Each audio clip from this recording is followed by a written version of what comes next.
Olá pessoal, nessa aula a gente vai utilizar o Amazon AWS para poder rodar as coisas na nuvem do que a gente estava fazendo aqui no ROS. Então não vamos precisar de máquina virtual para essa aula. Pode fazer em Windows, pode fazer em Linux, você só precisa do navegador de internet. Bom, primeiro a gente tem que entrar no link que vocês receberam aí com a aula, fazer a inscrição, né, na matéria, que vocês vão receber créditos para usar nisso. E o link que tem para poder fazer o acesso para o console que a gente vai acessar da Amazon é esse aqui, que linka a gente com as aulas. Então faço o login.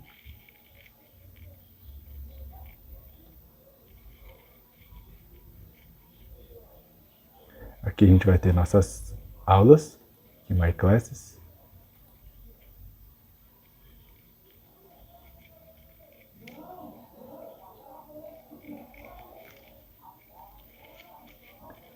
E aqui a gente tem o que a gente tem de crédito para essa aula. Inicialmente vocês devem ter $50. E à medida que vocês vão utilizando os recursos, isso vai sendo gasto. Então é uma coisa que a gente tem que prestar bastante atenção, porque vão gastando os recursos e se acabar a gente não vai ter como mais utilizar isso. A questão é que esse tipo de recurso pode ser usado para simulações longas. Então, como a gente vai fazer coisas mais curtas e pontuais aqui, vai ficar testando o robô, dá para fazer isso tranquilamente. Simulações longas, eu digo deixar alguns dias simulando alguma coisa para poder ver o comportamento de um robô, mas não vai ser o foco nosso, beleza? Então a gente tem que tomar conta dessa parte. Eu vou explicar o que a gente tem que controlar. Bom, clicando nessa parte aqui, AWS Console, a gente vai ter acesso à parte da Amazon para poder fazer o trabalho aqui nessa parte do ROS. O AWS, essa parte da Amazon, ele tem muitos recursos de nuvem para que a gente consiga, para a gente utilizar. Tem vários gratuitos, tem de machine learning, tem de desenvolvimento web, tem como lançar máquinas virtuais, acesso a servidor de graça por 1 ano. Tem muita coisa aqui que a gente pode fazer. Bom, o serviço que a gente está buscando nesse caso vai ser o Amazon AWS RoboMaker. A gente digitar aqui, encontrar serviços, encontrar o RoboMaker, a gente já encontra ele de uma vez. Aqui já tem coisas que eu mexi, né, vários testes que eu fiz. Nessa parte, o RoboMaker, ele tem subserviços para poder fazer a simulação. A gente tem um environment, ambiente de desenvolvimento. A gente tem criação de mapas e tem a simulação, que a gente vai utilizar aquele simulador, o Gazebo, que eu mostrei no final da última aula. Bom, a primeira parte que eu quero passar para vocês é o environment de desenvolvimento, development environment, que ele permite que você programe o ROS como se estivesse rodando ele no Linux aqui. Normalmente. Então a gente vai ter só uma IDE para poder fazer isso. Eu vou criar um novo, eu já tinha um aqui. Eu vou criar aqui teste aula. Vou deixar as versões aqui, estão rodando. Vou deixar a informação de internet e só dar o create. É bem simples. E ele leva um tempinho bom para poder criar essa parte.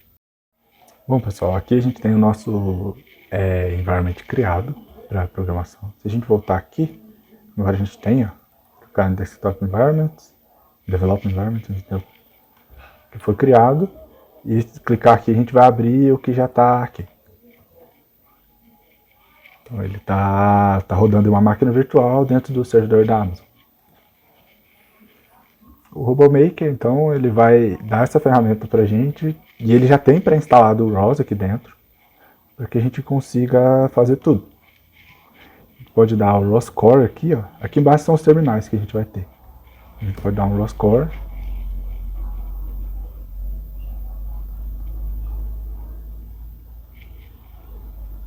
Aqui ele já está rodando o nosso ROS. Aí eu posso abrir um novo terminal aqui. Se eu der um ROS Topic List, ele vai ter já os dois tópicos que o ROS deixa, com a versão dele e tudo, para a gente pegar. Então vai rodar igual aos terminais dentro do Linux. A questão é que eu estou dentro do navegador, não estou utilizando nada além do navegador aqui no meu sistema. A gente pode criar então arquivos aqui. Fazer um novo arquivo.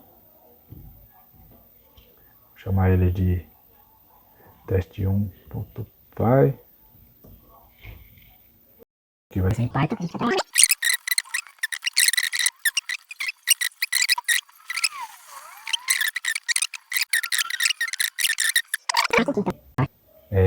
Para rodar aqui, a gente pode rodar simplesmente com Python, o nome do arquivo, que ele vai rodar como um arquivo executável Python. Tá rodando, não mandei aparecer nada. A gente pode abrir um novo terminal, digitar o topic list. A gente tem agora o topic 1, que a gente colocou ele aqui para poder mandar informação. E a mensagem que está dentro dele é sempre o teste. A gente pode dar o topic echo barra topic 1, que a gente vai ficar recebendo o teste 10 vezes por segundo aqui, que é o 0,1 o tempo. A gente pode até medir isso. Usar o topic HZ, que é em Hertz. Ele dá aqui, ó. A taxa média é 10.001 Hz. Então tá bem preciso porque a gente queria. Beleza. Então dá para perceber que esse environment aqui, ele é exatamente igual programar no ROS vazio, no ROS no próprio computador ou na máquina virtual. A Amazon, ela preparou todo o sistema aqui que você tem para poder rodar tudo. A questão é que nesse aqui a gente só tem a IDE e os terminais. A gente não tem nada de uma simulação para poder rodar. A gente só tem os terminais. Então a gente não vai conseguir rodar nada que precise de interface gráfica. Tem simulador que não usa interface gráfica. Aquele Gazebo dá para rodar ele sem interface gráfica, mas a gente não conseguiria visualizar muito bem o que está acontecendo, por não ter ferramentas visuais nessa parte. É aí que entra a parte de Simulation Jobs, que você consegue criar uma simulação toda, que eu já fiz vários testes, mas a gente consegue criar uma simulação toda para poder realmente ter o Gazebo aqui dentro. Então ele tem o Gazebo aqui dentro, tem aquele AirVis, que é o visualizador, ele tem o RQT Graph, para a gente poder ver a arquitetura de nós, e tem um terminal para a gente poder ficar executando as coisas dentro. Mas qual que é o ponto que a gente vai precisar? O jeito tradicional da AWS de fazer isso é compilar todo o código aqui, gerar uma imagem com todo o código, que ela fica, vamos dizer, pesadinha. Uma imagem padrão com 600 MB. Ela leva um tempo para criar e você tem que upar ela para um outro servidor da Amazon. E isso dá um trabalho bem chatinho e demorado. Para cada modificação que você fizer, fazer esse processo ia levar muito, muito tempo. E fica inviável para a gente poder fazer testes aqui durante uma aula. Certo? Então, o jeito que a gente vai utilizar isso a gente vai contornar esse problema utilizando o GitHub. O código que a gente colocar aqui dentro, a gente consegue puxar depois pelo terminal da simulação e executar lá dentro. Então eu vou dar uma introdução ao GitHub, uma parte bem básica para trabalhar. E para frente a gente vai conseguir ver como que isso funciona.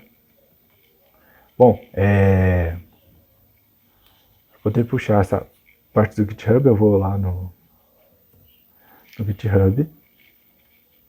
Eu já tenho uma conta. Vou entrar aqui, github.com.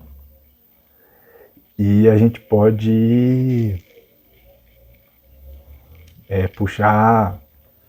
criar um novo repositório para poder fazer isso.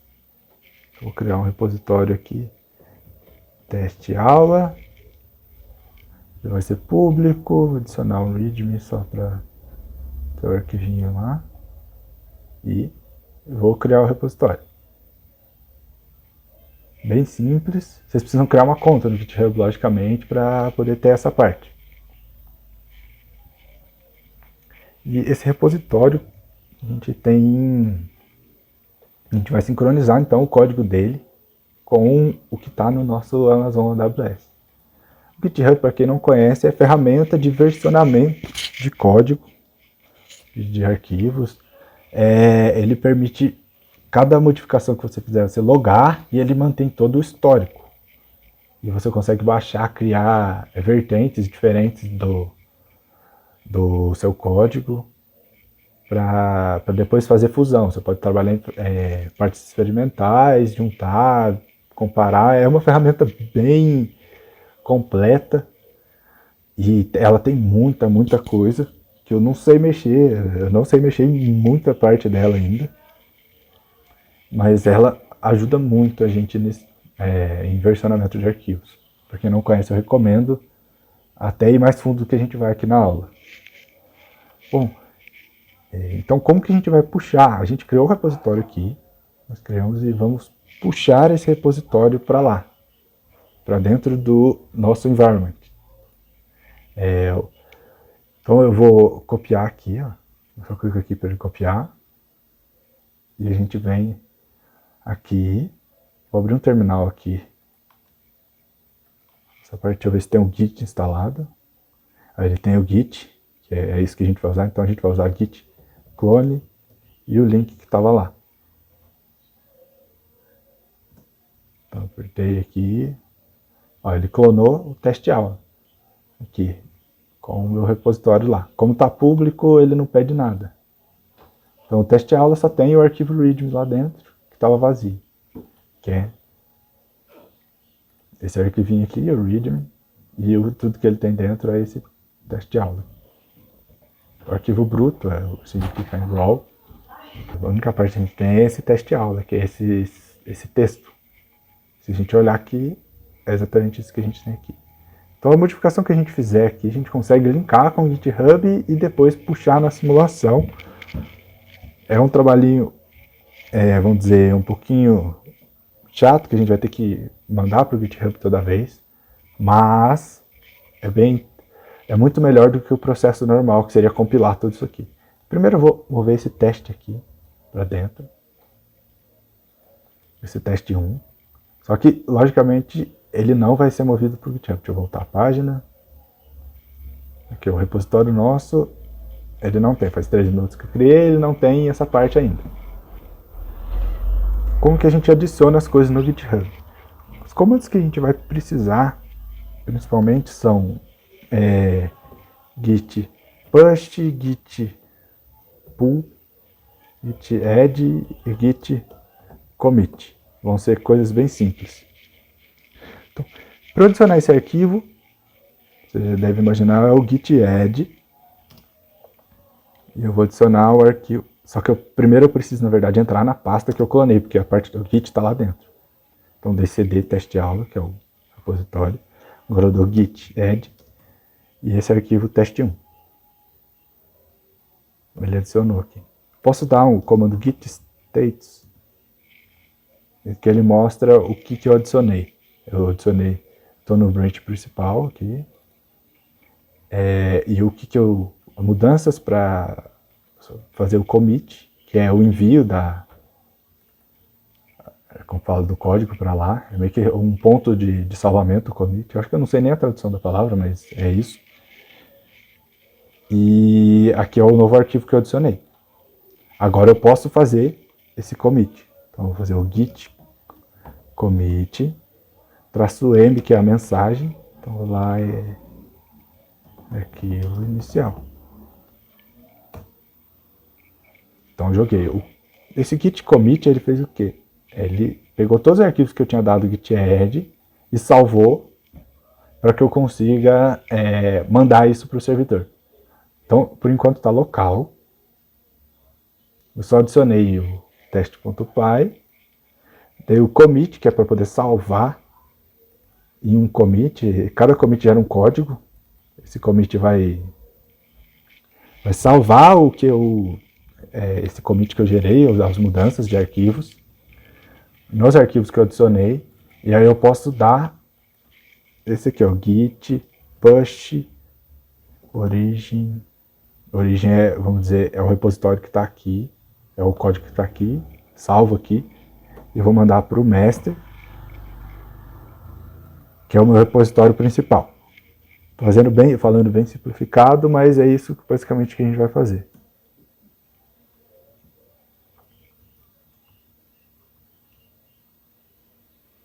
Na verdade ele criou o main. Eu estou acostumado com o master, já é origem main. Agora eu tenho que passar meu usuário e minha senha. E ele enviou toda essa mudança. O que eu disse, o commit tem um códigozinho aqui. Se a gente for olhar aqui, ó, e o códigozinho está aqui do primeiro, eu vou atualizar. Ele mudou para esse A263AC aqui, que foi o código gerado aqui. E ele adicionou o arquivo que a gente tinha colocado, que é esse teste1.py. Então, basicamente, eu faço uma modificação no arquivo. Agora eu quero mandar teste2 aqui na mensagem. Eu salvo ele, vou lá em git add, o arquivo que eu fiz modificação e quero mandar para o repositório, git commit -m, segundo commit, e agora dou git push origin main. Tem que digitar aqui.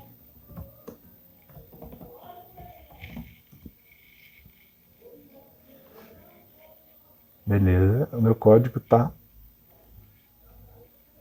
salvo aqui. Olha lá, o segundo commit é o nome do commit. Mudou de novo o númerozinho aqui. Faz 20 segundos que eu fiz. E se for olhar dentro do teste1.py, agora ele está mandando aqui a mensagem teste2, que é o que eu tinha colocado. Certo? Então, com isso, a gente tem a criação do repositório e a gente consegue mandar a informação. Agora, se eu fizer uma modificação no repositório lá, e eu quero atualizar aqui, eu posso fazer na mão aqui. Na verdade, a gente vai fazer, modificar aqui e puxar lá no outro lado, que vai puxar na simulação depois. Então vamos fingir, só que eu vou fazer o processo que eu faço aqui dentro e puxo para cá, só para a gente poder ver como a gente puxa mudanças do repositório do GitHub. Então eu vou fazer uma modificação aqui, nesse arquivo.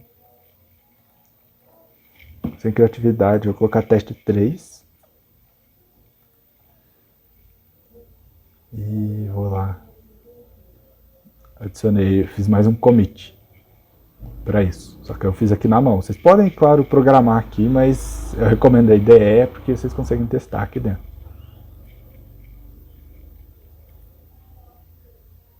Bom, então agora um commit de novo, 17 segundos atrás. Para eu puxar essa mudança que eu fiz, eu teria que fazer git pull origin main. Então eu vou usar o pull para puxar a mudança para o meu repositório, que é a origem, que é o local, e o main é o principal. Tá lá.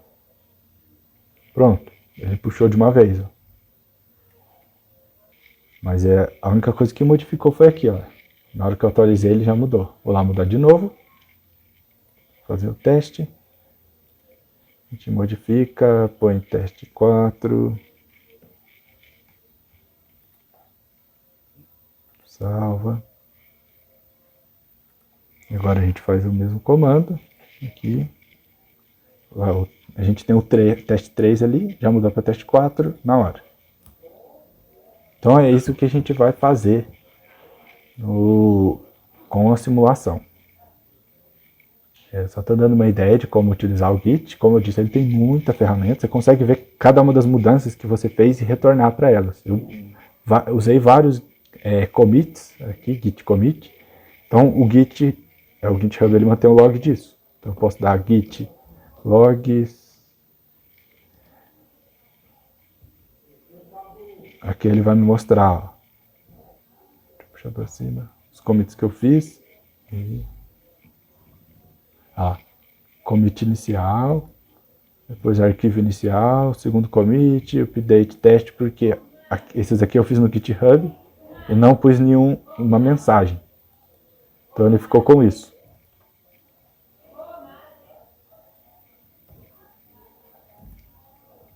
Para sair disso, aperta Q. Bom, com o GitHub em mãos, a gente consegue passar o código agora para a simulação.